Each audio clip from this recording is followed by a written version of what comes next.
crece cuando hay incentivos, seguridad jurídica. También manifestó algunos temas que le merecen preocupación sobre este proyecto de ley. Valoró como positivo lo que establece para el sector audiovisual. Una nueva intervención que es la quinta en el debate de la ley, del proyecto de ley orgánica para atracción de inversiones, fortalecimiento del mercado de valores y transformación digital con calificación de urgente en materia económica. Se trata de la asambleísta Viviana Veloz. Y con el pueblo ecuatoriano. Para iniciar debemos dejar claro que el sistema económico establecido por nuestra Constitución es primero social y solidario. Y siendo una de las principales características poner al ser humano sobre el fin de toda política pública o privada. Eso es uno de los fines primordiales de nuestra Carta Magna. Ello también implica, compañeros legisladores, que nuestra Constitución reconoce la importancia del mercado, pero siempre en armonía de la naturaleza y que permita alcanzar el buen vivir. Y es en ese contexto que el rol del Estado permite lograr esa verdadera armonía. Por lo anterior, el mercado también no debe ser concebido como un enemigo, sino claramente también como una herramienta que permite garantizar el buen vivir de los ecuatorianos.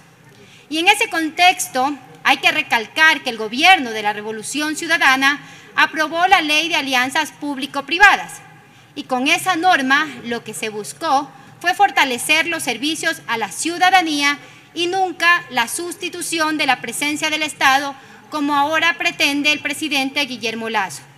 También debemos tener claro que el Estado constitucionalmente tiene asignados roles que van más allá de la regulación económica y el control.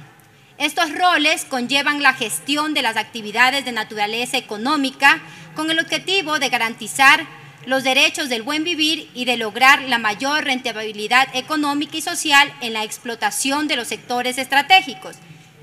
Y este modelo que tiene el Estado es un rol activo que ha tenido resultados sumamente positivos para el Ecuador en el campo de las telecomunicaciones, la banca y ciertos servicios públicos prestados por gobiernos locales como el agua potable en Quito, por ejemplo, en CNT y el Banco del Pacífico, donde el Estado obtiene utilidades y su participación en el mercado ha permitido que otras empresas privadas reduzcan sus tasas de intereses a los costos de servicios.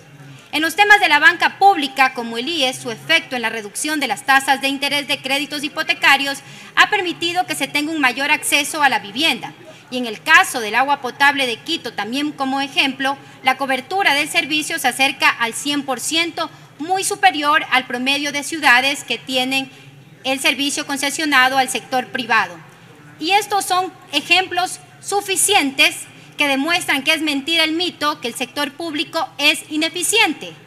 Además, a nivel de otros países, tenemos el caso de Chile y la explotación de cobre, entre otros, lamentablemente, también hay que recalcar que son los políticos, básicamente de derecha, quienes destruyen y hacen ineficientes los servicios públicos para justificar este tipo de leyes.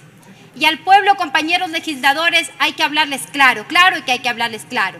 Este presente proyecto no es más que una parte del proyecto Frankenstein que envió el presidente de la República, Guillermo Lasso, el cual no fue calificado por carecer de unidad de la materia y que ahora lo presenta dividido en tres partes. El primero, en materia tributaria, el cual fue promulgado por el Ministerio de la Ley de manera arbitraria e ilegal.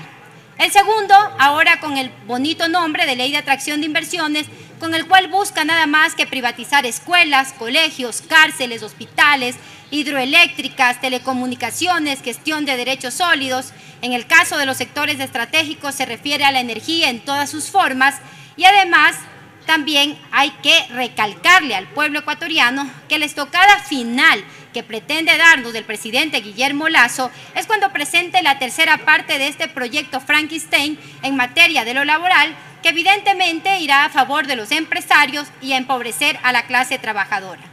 Además, se debe recordar que nuestro país, a lo largo de su vida democrática, ha vivido gobiernos neoliberales, a excepción del gobierno de la Revolución Ciudadana. y que todas las recetas impuestas por el Fondo Monetario Internacional, incluyendo la crisis del 98, donde el hoy presidente Guillermo Lasso ya fue parte, han aplicado medidas similares. ¿Y el resultado cuál fue? Más migración, más desempleo, cero salud, cero educación y tan solo privatizando sin ningún beneficio para el país, sino para las grandes élites. Claramente existe hoy la pretensión con este proyecto de ley de alterar la sustancia y la forma del Estado, tal como ha sido definido desde la Constitución del 2008. Y este presente proyecto de ley en realidad pretende llevarlo hacia el estado mínimo del neoliberalismo y la especulación financiera. No debemos satanizar el rol del Estado en la economía, porque sí tenemos sectores económicos gestionados por empresas públicas que generan rentabilidad social y económica. No tiene sentido o justificativo, compañeros legisladores, pretender cambiar el gestor de estas actividades. Lamentablemente, este proyecto de ley de manera inconstitucional pretende privatizar todo servicio y gestión de los sectores estratégicos que son responsabilidad del Estado. Es lamentablemente ver en este proyecto cómo se desnuda una vez más la incapacidad del presidente Guillermo Lasso para gestionar el país, para gobernar el país, para conducir el país. En estos 10 meses hemos sido testigos de la ineficiencia de este gobierno, cárceles fuera de control, salud sin medicina, educación con graves problemas de infraestructura, entre otros. Y frente a estos problemas, la solución no es encargar las empresas públicas, lo público al sector privado. Esa no es la solución en este caso de delegar lo público, que es netamente privatizar. Quieren privatizar, como ya lo dije anteriormente, todos los activos del Estado. Pero si el Estado no es capaz de gestionar, y en otros ámbitos como la protección del medio ambiente y la minería ilegal, ni siquiera podrá controlar estas delegaciones. No podemos permitir que se delegue la gestión hasta que este gobierno demuestre que tiene la capacidad de regular y controlar y además gobernar. Por otro lado, el gobierno quiere aprovechar esta reforma para aprobar normas que nuevamente buscan beneficiar al sector financiero, donde no se puede permitir que se incluyan normas que afectan a la unidad de la materia. Están utilizando este proyecto de ley con el nombre de atracción de inversiones para introducir temas sobre instituciones financieras que nada abonan a esta atracción, sino a reducir controles y protección a los clientes. Y voy a señalar algunos problemas de este proyecto de ley, los mismos que son, entre uno, primeramente, que se convierte la delegación en la gestión de los sectores estratégicos y la prestación de servicios públicos en una atribución ordinaria, situación que vulnera el artículo 316, que excepcionalmente se puede delegar. Segundo, un segundo problema de este proyecto, el pago de la contraprestación al gestor privado. ¿Qué se puede hacer con el pago que se realizan los usuarios? Eso implicaría que se podría cobrar servicios como las cárceles, pues en la Constitución en ningún lugar señala que esta prestación sea gratuita. Otro tercer problema es que muchos temas como el plazo de duración de los contratos, la contraprestación o la compartición de riesgos no están claramente regulados.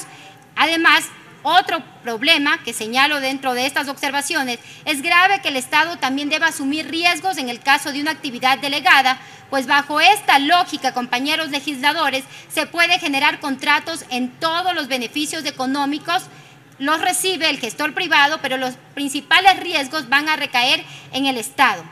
Además, se deja demasiada discrecionalidad respecto a la entrega de esta contraprestación para el Estado y en especial de la administración de infraestructura ya existente en donde el Estado hizo la inversión.